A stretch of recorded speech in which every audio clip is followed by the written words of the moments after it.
Canada a longtemps été reconnu pour son armée respectable, bien entraînée et prête à défendre la nation. Aujourd'hui, notre armée est à l'agonie, sous-financée, sous-équipée et abandonnée par son propre gouvernement. Et pourtant, dans le monde entier, les menaces augmentent. Dans cette vidéo, nous allons voir pourquoi les forces armées canadiennes sont devenues méconnaissables. Commençons par l'essentiel. Un pays qui veut une armée forte doit investir. L'OTAN recommande aux pays membres de dépenser au moins 2% de leur PIB en défense. Par exemple, les États-Unis investissent 3,5% de leur PIB en défense. La France, 2%. Et le Canada, sous les libéraux, a atteint 1,3%. Pendant que la Troisième Guerre mondiale approche, les libéraux ont coupé des milliards et des milliards dans notre défense. L'infanterie canadienne a longtemps été reconnue pour son professionnalisme et son efficacité. Mais aujourd'hui, elle est en déclin, et ce, à cause de plusieurs problèmes majeurs.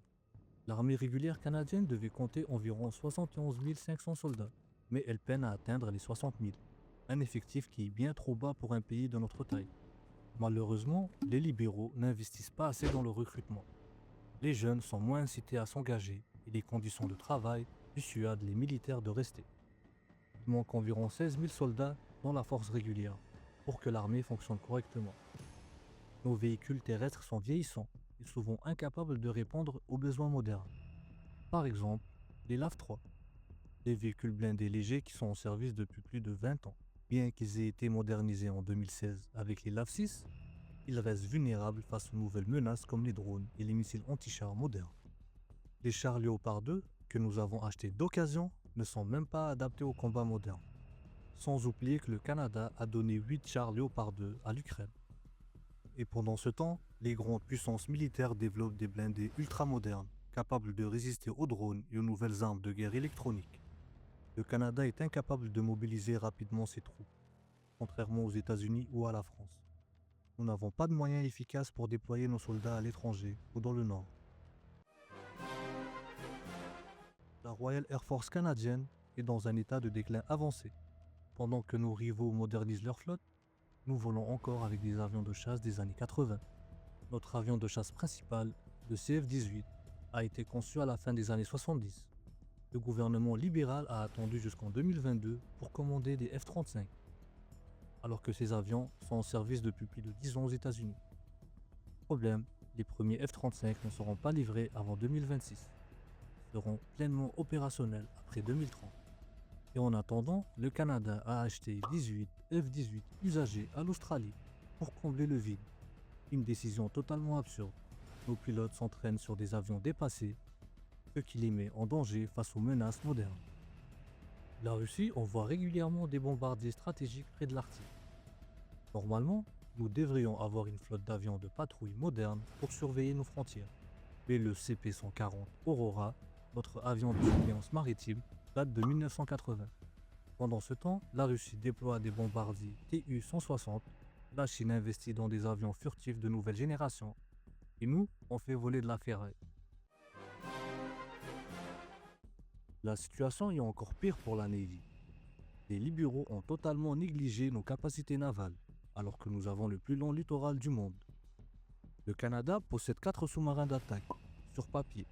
Mais en réalité, ces sous-marins britanniques d'occasion passent plus de temps en réparation qu'en mission. Et pendant ce temps, la Chine et la Russie développent des sous-marins nucléaires furtifs capables de menacer nos côtes. Le Canada ne possède aucun destroyer moderne. Nous avons seulement 12 frégates qui sont déjà dépassées par les nouvelles technologies. Nos navires ne sont pas capables d'opérer efficacement dans l'Arctique.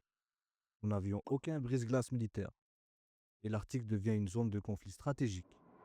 Notre rival, la Russie, possède plus de 40 brise-glaces militaires, dont plusieurs nucléaires. Et pourtant, le Canada n'en possède aucun. Nous sommes incapables d'assurer notre présence dans nos propres zones nordiques. Donc on laisse la Russie et la Chine s'installer, et nous on regarde. Saviez-vous que le Canada ne possède aucun système de défense antimissile moderne?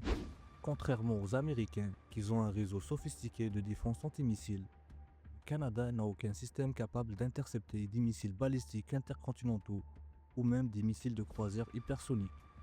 Nos grandes villes sont vulnérables à une frappe stratégique et une armée vouée à l'échec.